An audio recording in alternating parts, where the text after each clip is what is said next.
Assalamu alaikum. My name is Mahnoor and I am here again. Today I am going to tell a story about Ginger the giraffe. So let's start it. Once upon a time, there was a giraffe named Ginger. Ginger lived in Kenya, a country in Africa. Like all giraffes, Ginger had a long neck and long legs because she was so tall. She was able to eat food from the very tops of the trees in the savannah. The savannah in Africa is an area with lots of grass and some trees. Sometimes a savannah is called a grassland. The other animals like zebras and antelopes could not reach where Ginger could reach. Ginger always found food, but she loved the leaves and the new buds of the trees. One day, Ginger was busy eating her favorite leaves along with some other giraffes. It was a bright sunny day and there was not a cloud in the sky. It had not rained for a long time, so the grass was very dry. She heard a noise down at the bottom of her extra long legs. It was her friend Mickey the monkey. Mickey was trying to say something, but Ginger couldn't understand what he was saying. He looked very tired. "What's wrong?" asked Ginger. Ginger was a very kind giraffe and wanted to help everyone. Just then the Mickey fell over. Ginger was also a smart giraffe. She knew what was wrong. Mickey couldn't find anything to eat and he was very hungry. Ginger nibbled some fresh tender leaves and buds from the top of the tree where she was eating. She dropped some of the leaves and buds to the ground near where Mickey was. Then she nudged him a little with the hoof at the bottom of one of her very long legs. "Wake up, Mickey," said Ginger. "I've found something for you to eat." Slowly, Mickey sat up and ate a little. After a while, when Mickey was feeling better, Ginger asked him, "What's happened, Mickey? Why are you so hungry? Why can't you find anything to eat?" Mickey said, "It hasn't rained for so long and now there's no more food." "That's not good," said Ginger. "What's happening with the other animals?" "No one knows what to do," answered Mickey. "All the zebras and the antelopes and the elephants are getting worried about the dry grass. Some of them are thinking about leaving the savannah and trying to reach the jungle." "That's a long trip," said Ginger. "Are you going to go with them?" "I don't know," answered Mickey. "What do you think we should do?" Ginger thought for a while and then suddenly she had a good idea. "We should talk to Leo the lion. He is the smartest animal in the savannah." Mickey was too tired to walk, so Ginger invited him to ride on her back. "Hold on tight to my neck," said Ginger. "There's a lot to hold on to," joked Mickey. Ginger laughed. "You're right. I've got the longest neck in Africa." So they started their journey across to the other side of the savannah to look for Leo.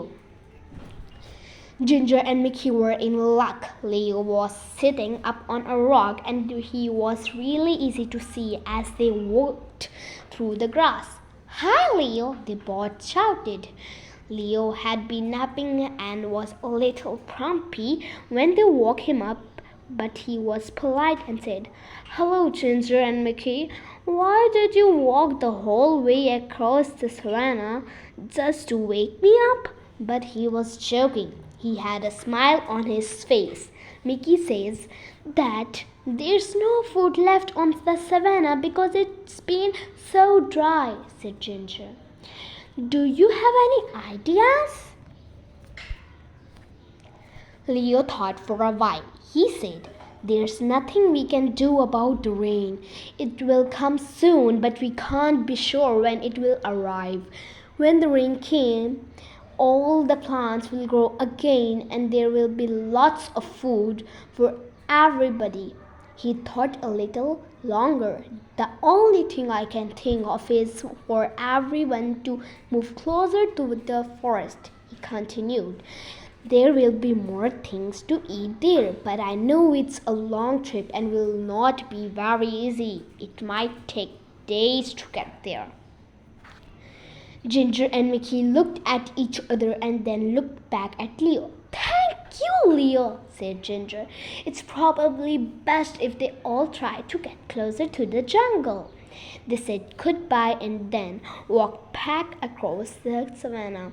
Now they needed to gather all of the animals together to start the long journey. Ginger didn't need to go along because she had plenty of food in her high trees, but she was a good friend and wanted to help as much as she could. They walked towards her favorite trees, and guess what? She and Mickey saw. All of the animals were already gathered there and waiting for Ginger and Mickey. Why are you all here? Asked Ginger. Eddie the eagle told us that you're taking us to the edge of the jungle, said one of the zebras. How did he know? Asked Mickey. He heard you talking with Leo, said one of the antelopes. So you've all decided to try to walk together to the jungle? Asked Ginger. Yes, they all answered. If you'll help us to get there, added one of the elephants. Of course I'll help, said Ginger. I am your friend. So they started on their big journey across the savannah to the jungle. The sun was so hot, and there was no food and no place to get a drink of water. And then they heard it. It was thunder. Thunder! They all shouted. Thunder was very scary to the animals of savannah. Can you guess why? Fire! Sometimes the lightning hits the dry grass and the whole savannah catches fire. Then everyone has to run, and that is exactly what happened. Fire! They shouted. They could smell it, and now they could see it. The fire was coming towards them. Ginger had to think fast because she was so tall she could see farther than any of the other animals. She stretched her long neck up as far as she could. Now she could see a place where there was no fire. Quick, she said. Everyone, run this way.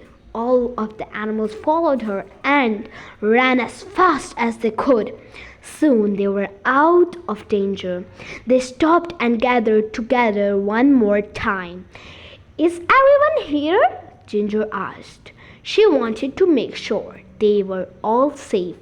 All the animals looked around. They were all there. And then the most wonderful thing happened. I felt a drop, said a zebra. Me too, said an antelope. It was rain. Finally, everyone was very happy. It started to rain a little more and then a little more. The rain put out the fire so they didn't have to run, and the rain filled their watering holes and made the plants grow again. So they didn't have to make that long trip to the edge of the jungle. Everyone would soon have enough food and water. So Ginger the giraffe went back to her favorite tree and continued to munch on the leaves and the buds. Thank you for watching and wait for the other story.